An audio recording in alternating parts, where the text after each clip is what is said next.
Salut à tous, je veux vous parler de Hendrik, le joueur de l'équipe nationale qui joue actuellement à la Coupe du Monde.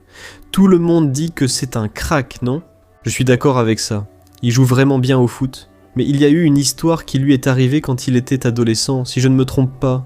Il avait 16 ans à l'époque. Le Real Madrid l'a recruté pour 60 millions d'euros, ce qui fait plus de 390 millions de réals brésiliens. Et ils l'ont recruté pour le laisser sur le banc. C'est ça, ils ne l'ont presque jamais fait jouer. Alors la question se pose, n'est-ce pas? Pourquoi les entraîneurs ont-ils du mal à lui faire confiance pour jouer au foot? Ou pourquoi le laissent-ils aussi longtemps sur le banc de touche, même après avoir payé une fortune pour lui? Est-ce qu'il y a quelque chose qui ne va pas avec ce garçon? Qu'est-ce qui est différent chez Hendrik? Eh bien, je veux vous raconter ici l'histoire de sa vie. Je veux vous donner mon avis personnel. Pourquoi je pense que ce garçon a quelque chose de différent? Pourquoi est-ce que j'enregistre cette vidéo?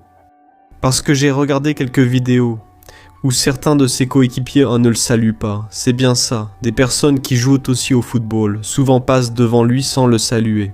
Lui. Et d'ailleurs il parle de Dieu sur les réseaux sociaux. Ces derniers jours j'ai vu ses stories où il disait que Dieu est fidèle, en pointant la main vers le ciel. Comme le joueur Kaka qui a lancé ses célébrations, non? En pointant vers le ciel. Et là je me suis dit, ce garçon a quelque chose que je dois te raconter ici dans cette vidéo, d'accord? Mais avant cela, je veux juste te demander de t'abonner à ma chaîne. Toi qui es nouveau ici, sache que chaque jour je serai là pour faire une prière pour toi, pour ta famille, dans la prière du matin et dans la prière du soir, d'accord? Alors, pour comprendre ce qui diffère dans la vie de Hendrik, il faut revenir au début de l'histoire. Il est né à Taguatinga, dans le district fédéral, et il a grandi à Valparaíso de Goiás. Et son père, appelé Douglas Ramos, lui aussi rêvait de devenir joueur de football. Mais la réalité elle était plus forte. Il a dû laisser ce rêve de côté pour subvenir aux besoins de sa famille, travaillant comme aide-maçon et faisant tous les petits boulots qui se présentaient. Et même ainsi, il y a eu des jours où la nourriture a manqué à la maison, et c'est lors d'une de ces nuits que c'est arrivé. Quelque chose que son père, à coup sûr, n'oubliera jamais. Hendrik n'avait que 4 ans lorsqu'il a vu son père pleurer à cause de la situation que vivait la famille. Ce garçon de 4 ans, comprenant peu la vie, a promis à son père « Laisse-moi faire, je deviendrai footballeur et nous sortirai de cette difficulté. » Tout commence ainsi. Je pense que devenir footballeur. Futebol, eu vou tirar a gente dessa dificuldade. Irmãos, já começa aí. Eu acho que Face à une telle situation de faim, on n'abandonne pas facilement, n'est-ce pas? Un simple détail ne détourne pas une personne de son objectif. Donc, déjà à cet âge-là, il a déjà pris la responsabilité de vouloir subvenir aux besoins de sa famille. Et puis, quand Hendrik avait 10 ans, la famille a déménagé à Sao Paulo, après que Palmeiras ait vu en lui du potentiel. Mais il y avait un problème. Pour que cette opportunité fonctionne, la famille avait besoin d'un endroit où vivre, et le père avait besoin d'un travail. Alors, le club a proposé à Douglas, son père, un emploi dans l'équipe de nettoyage, au centre d'entraînement, et une maison pour que la famille puisse rester, là à Casa Verde. Et pendant 2 ans, cette scène s'est produite. Le père nettoyait le sol et le fils jouait au football au même endroit. Quelque temps plus tard, mes frères, quand il a eu 16 ans, Hendrik a signé son premier contrat professionnel avec Palmeiras, justement dans cette salle où son père nettoyait le sol tous les jours. Et le père de Hendrik, alors, a commencé à pleurer beaucoup, parce que le rêve qu'il n'avait pas pu réaliser dans le football, maintenant son fils était en train de le réaliser. Et plus que cela, il arrivait à aider la famille financièrement. Mais ensuite, Hendrik a subi une blessure sérieuse à Palmeiras, justement au moment où l'équipe comptait le plus sur lui, mais il est revenu en étant décisif, marquant plusieurs buts et faisant plusieurs passes décisives pour qu'il puisse marquer des buts. Et quand les gens, à cette période, critiquaient déjà Hendrik, disaient beaucoup de mal de lui sur internet, il ne répondait pas, il ne disait rien de mal, il ne discutait pas, il ne se plaignait pas. D'ailleurs, sa mère, à cette époque, lui a dit « Mon fils, attends patiemment en t'en remettant au Seigneur. » Alors, avec toute cette répercussion autour d'Hendrik, le Real Madrid a décidé de le recruter en 2022, et ce transfert a atteint la somme de 60 millions d'euros, comme je l'ai dit, presque 400 millions de réals. Mais il y avait un détail, il n'avait pas encore 18 ans. Il a donc dû attendre un certain temps, et quand il est arrivé au Real Madrid, il est venu pour montrer qu'il voulait vraiment jouer au football. Mais alors il s'est passé quelque chose que personne n'attendait. Durant la saison où il a commencé à jouer, qui était l'entraîneur. L'entraîneur toute la saison ? Tu te rappelles son nom ?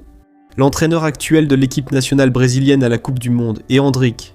Il a eu moins de temps de jeu que le gardien remplaçant du Real Madrid. C'est bien ça. Il a aussi joué moins de temps que Dani Carvajal, qui a passé une grande partie de l'année blessé, à l'infirmerie. Et là, on se pose la question, non ? Pourquoi a-t-il joué moins qu'Eder Militão aussi, qui avait de graves problèmes physiques ? Il a joué moins que ces gars qui étaient blessés, moins que le gardien remplaçant, alors qu'ils ont payé très cher pour son transfert.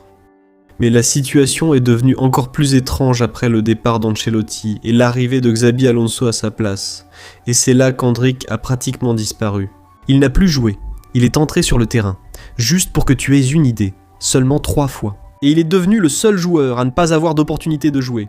Il restait seulement sur le banc de touche. Et alors, pour aggraver la situation, le Real Madrid l'a prêté à Lyon. En France, une autre équipe qui a aussi eu du mal à le faire jouer. Mais quand ils ont mis ce garçon sur le terrain, il a marqué 7 buts. Il a fait 6 passes décisives en seulement 18 matchs. C'est-à-dire, quand il a l'opportunité, il montre des résultats. Et alors, la question reste posée. Pourquoi ces entraîneurs ne le font-ils pas jouer ? Même ici en sélection, on le sait. Lors du premier match, il n'a pas joué.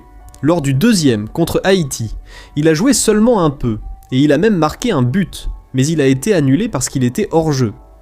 Et c'est ici que je veux commencer à parler de certaines choses qui se sont passées dans sa vie. En 2024, il traversait un moment très, très difficile au Real Madrid. Et il n'a pas cherché à se plaindre. Il n'a pas cherché à attirer l'attention sur lui. Il est simplement allé dans une église évangélique là-bas à Madrid. Et lui, avec sa femme, Gabrielle Miranda, ils ont été baptisés. C'est ça, ils ont assumé leur foi en Jésus. D'ailleurs, il portait un t-shirt avec écrit dessus « Je suis né de nouveau ». Et Gabrielle, contrairement à ce que beaucoup de gens disent, qu'elle est avec lui seulement par intérêt. En fait, elle l'a rencontré au tout début, quand il était encore à Palmeiras. Bien sûr, il avait déjà la promesse de devenir un grand joueur. Mais les gens doivent comprendre qu'il existe encore des personnes qui ne se marient pas par intérêt, tu comprends. Elles se marient vraiment par amour. C'est logique que nous tous, d'une certaine manière, on a l'intérêt de grandir avec la personne, d'être avec elle à tous les moments. Mais la vérité, c'est que ce couple, ils ont vraiment décidé de suivre Jésus. Du moins, c'est ce qu'ils montrent aujourd'hui. On sait que dans le milieu du football, il y a beaucoup de gens qui parlent de Jésus, mais qui vivent une vie complètement contraire. À mon avis, frère, savez-vous pourquoi beaucoup ne le saluent pas ? Beaucoup de gens, n'est-ce pas, sont jaloux de lui parce qu'il a refusé d'intégrer ce système du football, qui d'ailleurs est cruel. Je regardais une interview avec Kaka, ce joueur qui a été le meilleur du monde. Il a dit que le système est lourd, les fêtes, les soirées, et si tu n'entres pas dans ce délire d'avoir une maîtresse, de vivre cette vie d'excès, de péché, alors c'est sûr que les gens vont te rejeter. D'ailleurs, quand le journaliste lui a demandé comment il gérait aussi bien cette pression, n'est-ce pas ? Il a même dit ceci. « Pour moi, mon soutien psychologique, c'est Dieu. Si j'ai Dieu dans ma vie, j'ai juste besoin de lui parler et de prier. » Et là, il y a cette autre question dont je vous avais parlé, à propos du fait qu'il restait toujours sur le banc. Je ne sais pas si tu as déjà remarqué, mais dans la Bible, quand Dieu a appelé David et que le prophète Samuel est allé chez lui, David est retourné au champ après avoir été oint roi d'Israël. Pourquoi est-ce qu'il est retourné là-bas ? Parce que Dieu devait encore travailler dans sa vie, sur son caractère, surtout en lui apprenant à attendre le bon moment. Et quand on regarde la vie de Joseph aussi, Joseph a reçu un rêve de Dieu, disant qu'un jour il aiderait toute sa famille, que toute sa maison aurait besoin de Joseph. Mais alors, qu'est-ce qui s'est passé ? Il a été jeté dans un puits, vendu comme esclave, emprisonné injustement. Autrement dit, Dieu a mis ces 2 hommes de Dieu de côté. Pourquoi ? Dieu avait encore une œuvre à accomplir et c'est pareil dans ma vie, c'est pareil dans ta vie. Toi qui as peut-être une promesse de Dieu qui ne s'est pas encore accomplie. Au contraire, tu vois les choses aller à l'envers dans ta vie, n'est-ce pas ?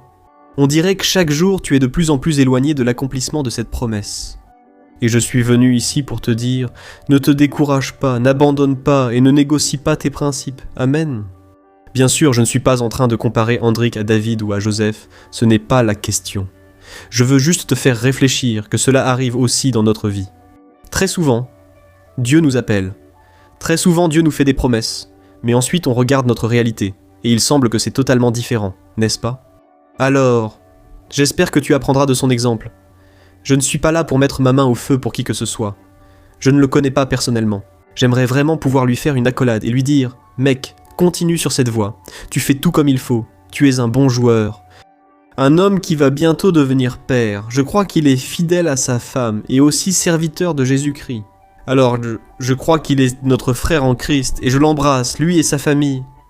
Mais c'est le message que je voulais transmettre, frère. Parfois, la vie n'est pas facile, en fait. Elle n'est facile pour personne. Mais parfois, la vie est plus difficile pour nous que pour les autres. C'est parce que Dieu a une œuvre spéciale dans ta vie et dans la mienne. Amen. Le traitement avec nous est différent. Pourtant, quelqu'un fait de mauvaises choses dans une église là-bas sans conséquence. Frère, nous ne sommes pas tout le monde. C'est ce que Dieu m'a dit une fois. Je ne suis pas n'importe qui. Je suis fils du Dieu très haut. Je dois vivre dans la sainteté. Je dois pratiquer la parole, les principes de la parole. Si je veux avoir une vie différente, une vie bénie, et que tu puisses suivre cette voie aussi, d'accord?